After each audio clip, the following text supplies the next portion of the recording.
ಎಲ್ರಿಗೂ ನಮಸ್ಕಾರ. ಸುದ್ದಿ ಮನೆ ಯೂಟ್ಯೂಬ್ ಚಾನಲ್ಗೆ ನಾನು ನಿಮ್ಮ ಅಭಿನಯ ಶೆಟ್ಟಿ. ಪದೇ ಪದೇ ರಾಜ್ಯದಲ್ಲಿ ಪಂಚಮ ಗ್ಯಾರಂಟಿ ಯೋಜನೆಗಳ ಚರ್ಚೆ ಆಗ್ತಾನೇ ಇರುತ್ತೆ. ಇನ್ನು 2 ತಿಂಗಳಿಂದ ಗೃಹಲಕ್ಷ್ಮಿ ಹಣ ಹೆಚ್ಚಿನವರಿಗೆ ಜಮೆ ಆಗಿಲ್ಲ. ಇನ್ನು ಈ ಯೋಜನೆಗಳು ರದ್ದಾಗುತ್ತಾ ಅನ್ನೋ ಪ್ರಶ್ನೆ ಹಲವರಿಗೆ ಕಾಡ್ತಾ ಇದೆ.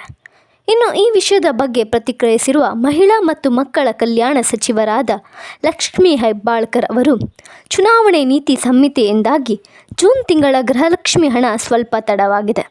ಇನ್ನೆರಡು ದಿನಗಳಲ್ಲಿ ಬಿಡುಗಡೆಯಾಗಲಿದೆ. ಜುಲೈ ತಿಂಗಳದ್ದು ಇದೇ 15ರ ಒಳಗೆ ಪಾವತಿಯಾಗಲಿದೆ ಅನ್ನುವ ಸ್ಪಷ್ಟನೆಯನ್ನು ನೀಡಿದ್ದಾರೆ.